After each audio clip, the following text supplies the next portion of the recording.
Are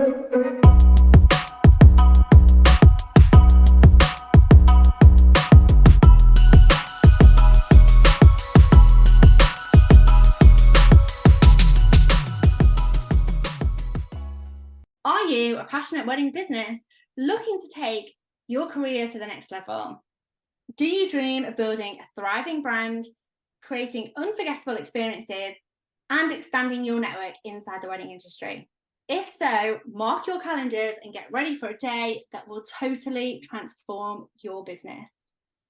On Wednesday, the 15th of November, in the award-winning Old Kent Barn in Kent, we're bringing together industry giants who have built their businesses from the ground up and are ready to share their insights, strategies, and secrets with you.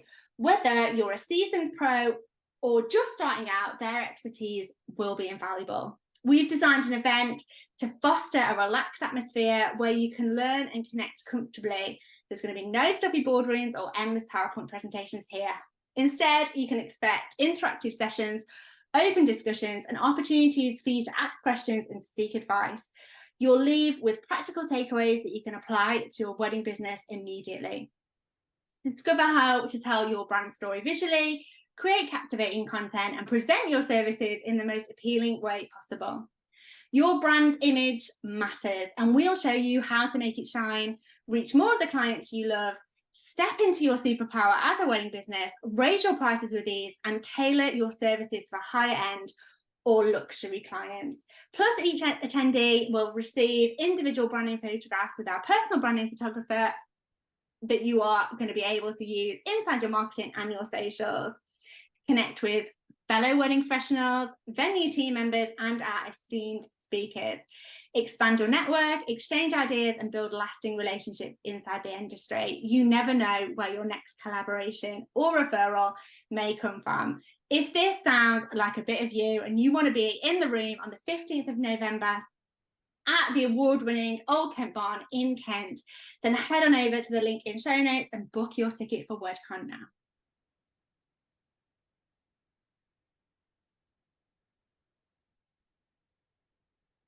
Hello, hi. Hello, everybody. Welcome back to this episode. Who is happy that the sun is out? I know. If you are listening to anywhere but the UK, you must know that the summer is finally here in the UK for us. We had 1 week in June, which was nice, but now it's back.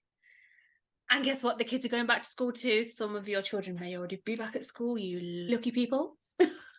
My daughter's been asking because I said, oh, we're having an Indian summer, and she's, I don't want an Indian summer, and I'm like, wow, tough. I'm loving it.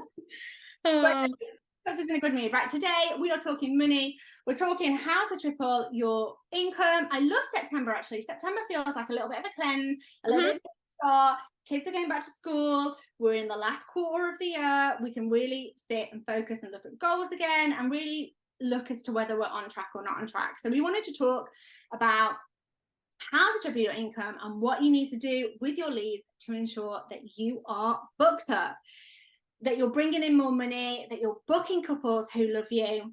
Maybe you already are working full-time, or you want to work full-time as your business. Maybe you want to bring in team members, or you want to raise your prices, and you just want to regularly and consistently increase your income inside your business that you know you can rely on it going forward. And we wanted to talk to you today about the ways in which you are able to triple your income. Yeah, that's right. We're not here, like, none of us are here just for the fun of it. We all want to run a successful business, and not to mention as well that engagement season is coming up very soon as well. So these tips we're going to teach you today are really going to help you make the most out of those couples that you have dealings with. That is right. So first and foremost, let's go into growing your income. And we know that money can be an uncomfortable topic. We've had these feelings ourselves. We've gone through this ourselves. Feeling that it's a little bit more uncomfortable to talk about, struggling to have that conversation with money with our clients, struggling to raise our prices because of the kind of blocks that we've got ourselves around money. And there is so much that goes into this, and so much for you to think about as a business owner. What does it mean to you? How do you use money in your life? How does it show up in your life?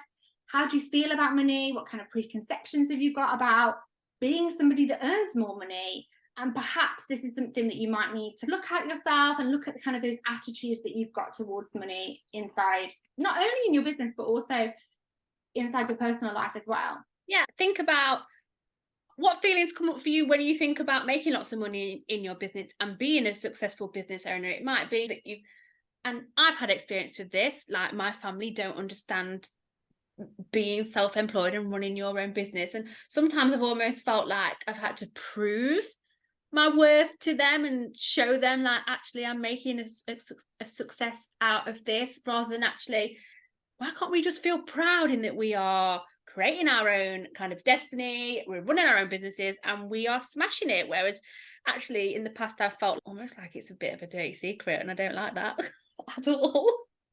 I bet a lot of people will have heard like, oh, cute, oh yeah, you photographed it, that's cute. And then I bet that's so nice working like with brides and grooms and people getting married. I remember when someone said to me, oh yeah, you work now, don't you? And I thought, I've worked for the last 6 years. I've also had that as well. It's only this year, I think, actually, where, and if you listen to this, then lovely, but my husband's, one of his sisters has taken a very sharp interest in our business social media, and she's realized, actually, Roxy's doing some good stuff. I'm like, yes, I've been doing this since 2019, love. Where you been? Where have you been? I think it's more about, and you can delve into this topic, and we don't want this podcast to just be about money mindset today. We want to give you some actionable things that you can go away and talk about. But this is something that you can go and dive into and have a look. We are running businesses. We're not running not-for-profits. We're not charities. We're not running side hustles and hobbies. If you want this to be a full-time business, or you want to even for it to be a part-time business, you need to look at your business and treat it like a business. And that means getting comfortable with making more money and earning more money. And sometimes if we're nervous about how we are perceived and earning more money, sometimes we can be nervous about how that makes us look as a person. Maybe you might have some preconceived ideas about what people who make a lot of money act or are like, or what people think about them. But really, we really need to break that down. Like, this 2023, guys and girls, we don't need to have this bad attachment to ideas about money is bad, or repeat after me, money is good. I love money. That it can't flow to you easily. But it is something, if you want this to be your main income, or you want to increase your income inside your business, this is something that you're going to have to look at in terms of the thoughts that you're having about money and your attitudes towards money. Is that affecting you moving forward inside your business or not? And something that you can answer that question yourself now and think, yes, it is. I need to go and do a little bit more work around this. I think as well, part of that is once you are feeling a little bit more comfortable with money, how you were saying about business, like this is a business, you've got to treat what you do as a business. It's about taking away that emotional connection almost, and stop looking at your business in an emotional way, because that can really hinder your thought processes and even your money mindset as well. So it's really worth just noting that you've got to be like the CEO of your own business, and you always got to remember that. Yeah, for sure. Okay, so one of the biggest things that we notice that come up when we're looking at wedding businesses and what's going on inside that booking process, and if you're wanting to make more income inside your business and you want to triple your income inside your business, we need to look at what's going on inside your bookings. The number one thing that we see time and time again is that wedding pros are just marketing to one set of people, and actually there's two sets of people inside the wedding industry that you need to be marketing at any one time. They're the couples that are ready to buy now, who have already researched you, they're ready to go, they've got the funds in place, they know that they want you, and they're ready to buy now or book now. And then there's the couples who are not in that phase yet. They're the people that are going to come back and buy later, and they, for a whole host of reasons, maybe they've just got engaged or are just looking at getting engaged, and yes, they might want you but they're not quite ready to buy yet. So maybe they've not got the funds available, or they've not researched enough and they need to go away and do a little bit more research, but they're interested in you. Yeah, they're absolutely interested, but they're not quite at that ready to buy stage yet. And what we see happen inside the wedding industry a lot is that all sorts of businesses making a lot of money, businesses making not a lot of money, are treating all of their clients as if they are ready to buy right now. And that is not the case at all. So it's really about stop assuming that every couple that is inquiring with you is ready and is going to book your services there and then. Think about how that inquiry process normally happened. They get in touch with you, they inquire, they ask about prices. You then go, okay, great, ping over all your information, your prices, your booklet, and then you're like, okay, so here's my information, just get in touch when you're ready to book. And then that's it. And then you get ghosted. And that's not how really you should be doing that inquiry process at all, because that way you are assuming that, oh, because they haven't got back in touch, that they are not going to book you. It might just be that they are not ready to book you. They maybe have forgotten about you. So it's your job to make sure that you are putting yourself out there in a way that is for the people that are ready to book and those that are still in that kind of looking around, or maybe they need educating a little bit more. And we talk about this as well when we talk about email marketing, don't we? You've got those two kinds of lists. You've got the ones that are ready to book your services and those ones that are still not more, almost on the fence, but maybe their wedding's a little bit further away or the budget's not there yet. And it's about marketing to all people at the same time, cleverly. The buy now couple is a very tiny minority of actually the couples that are in your scope at any one time. And especially if you're location based and you're a location based business, which most wedding pros and services inside the wedding industry are, we know facts that at any one time there's only about 12% of people in your local area who are in need of your service at any one time. We're only ever marketing to about 12 to 15% of people. And that's all we've got to work with at any one time. Now, we know out of those 12% of people who might need what it is that you do, only about 3% of those people are the buy now couple. So those are the couple that have done the research already, or they've got the funds already, or maybe they're having a shorter engagement, or they know that they want you and they're here to book. And we also call these people like psychology, like red kinds of people. They don't need a lot of information. They know that they're just going to come, they're just going to book.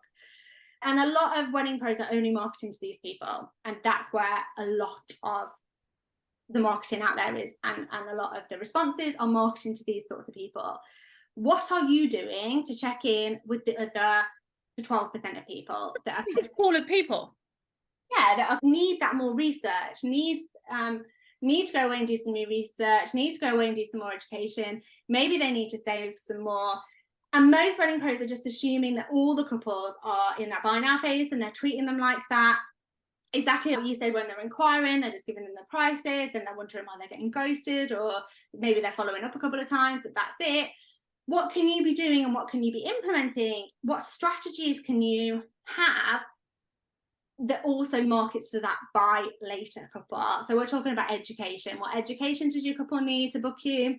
We're also talking about education around any pricing that you've got or any packages that you've got. Do you offer like flexible payment plans so people can make that decision to book with you now, but maybe pay for you a little bit later on down the line? Any of these things to market to that person, because it's very possible that person knows that they want to book with you, but they're just not ready to book yet.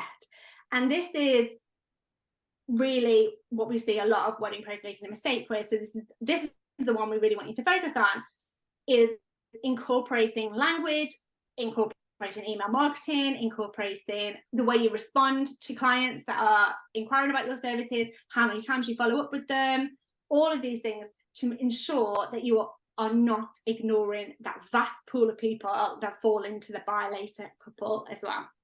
So that's just two of the ways that we can increase our income over the next however long. You can kind of action these things now to decide that you're going to want to increase your income to end this year and go into next year as well. A lot of people will be looking at their pricing coming into a new year, coming into like new bookings for next year, and looking at their pricing as well. But we also wanted to talk to you about some other strategies in terms of how you can triple your income going forward. Yeah, and one of those, and it's actually a really simple way in being able to increase how much you can take per couple, is to have a think about what upsells that you can provide your couples with, as well as the service that they have actually booked with you. She's laughing at me because I stifled a yawn. I stifled a little I yawn. thought you were going to sneeze. No. No, just an audio today, just in the ears. So yeah, upselling. An upsell is basically like a piggyback product or service that you can attach to something that your clients are already purchasing from you. So have a little think about the things that you can provide alongside. Yeah, so offering extras on any products that you've got, any services that you've got, and identifying opportunities throughout your consultation and throughout the wedding planning as well. It doesn't just need to be a one and done in the consultation part. It can be done throughout the whole planning process. Do you have, and it can be streamlined as well. So you could put this into an email sequence and then throughout the year offer them things at timely parts of their wedding planning journey. So it might be engagement party, or it could be coming up to Christmas and you might have other services that you want to offer, or do you want to offer them an upsell on their wedding album or something for their hen party or stag do. And you can really, when you think about that client journey and that planning and what you offer, you can really come up with some great extra offers that you can include, whether it's albums, whether it's extra services, whether it's flowers for thank you gifts, or something digital. Is there like a template that you can put together? Is there a mini course on something? What I would say is, if you're unsure where to start with this, is when you are having your sales conversations with your couples, really listen to what they are telling you and then use that information for future clients and for future products and services, digital downloads that you can then create, because you know that they are going to be truly welcomed. Yeah, for sure. Another thing that you can be doing to increase the income inside your business is looking at any off-season opportunities that you've got inside your business. So times of the year where you may be quieter, where you may be looking at how you can generate income at times of the year where you might be quieter, such as kind of event planning services or Christmas parties, corporate events, private parties. Could you do some hen do and stag do? Is there something that you do that you can incorporate into any of those things? Do you want to do any kind of funeral work or baby naming work or anything like that as well? You can really look into how, outside of typical wedding season, if you're somebody that doesn't just want to focus on weddings inside your business, what off-season opportunities you've got as well.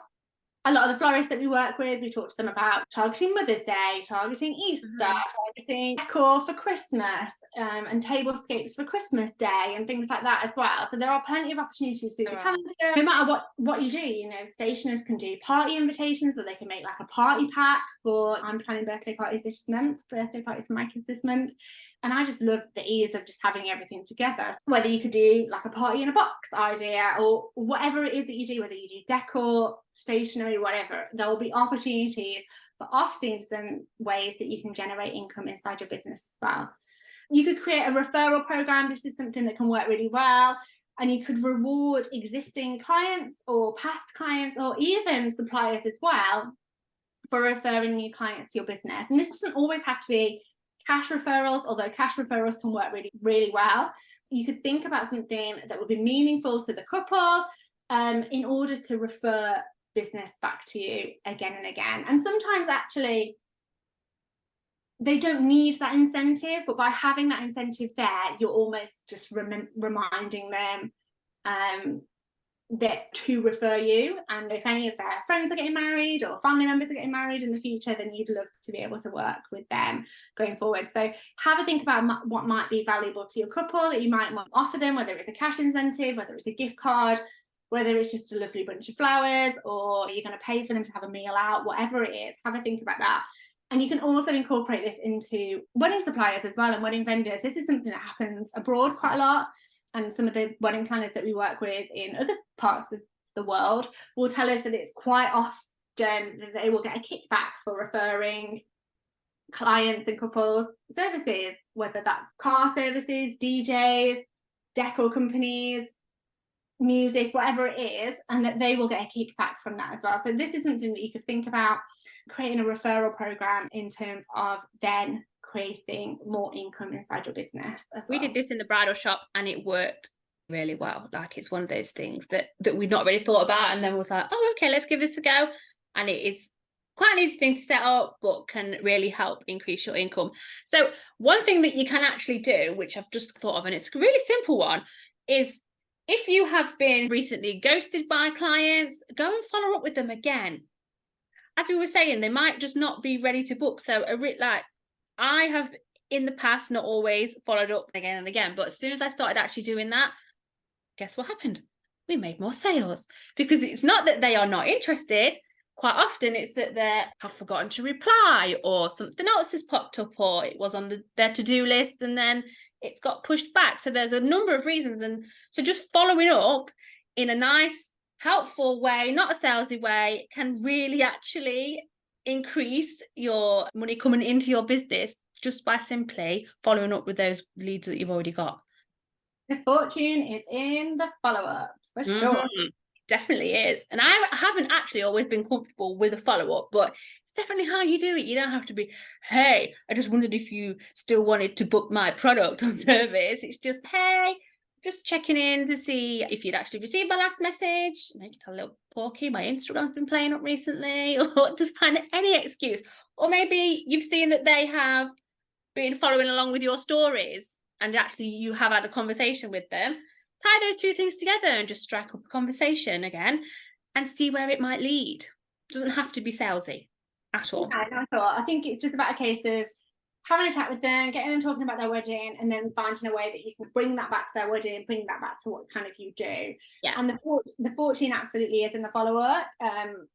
We tell our clients to do this method quite often. We tell them to go and implement that and to go and track where their leads are coming from, track those leads, follow up. One of the coaches inside the wedding industry that's speaking at WedCon, I think she said she followed up 12 times with somebody and was ghosted on a lot of those messages. And then eventually they were like, oh, thank you so much. It was deep. And it was like, yeah. Oh, thank you so much. I've been really meaning to get back in touch with you. I've had this and this going on. Absolutely wanted to work with them. And she really wanted that wedding. So she continued to follow up with them. And I think it took her 10 follow-ups, but she got that wedding and it was very high-end and wonderful. And it was right up her street. And that just goes to show who follows up 10 times. I bet if you were sat there being honest, it's not something that you could do. It probably is something that you could do more of. Yeah, definitely. 100%. Send more emails. This is something that helps all wedding professionals and actually all business owners as well. I'm like a massive fan of email marketing, and you'll hear us bash on about this lots and lots.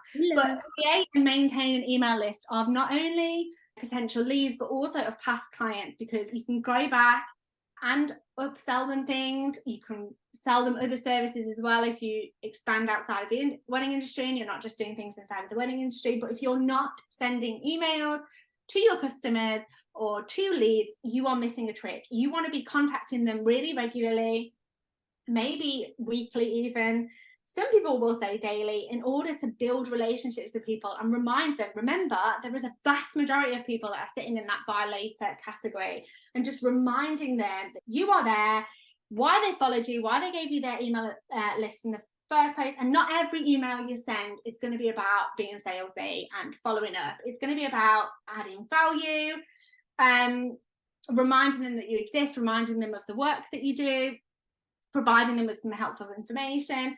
But email is many people's preferred means of communication with businesses as well. And it's such a great strategy because you can laser target people. You can know what they're interested in straight away by the means in which they signed up to you. So if they signed up via a lead magnet that was about something in particular, you can know that they're really interested in this, or you can know where they are in your sales journey based on whether they're a past customer or a repeat customer or they're a new lead.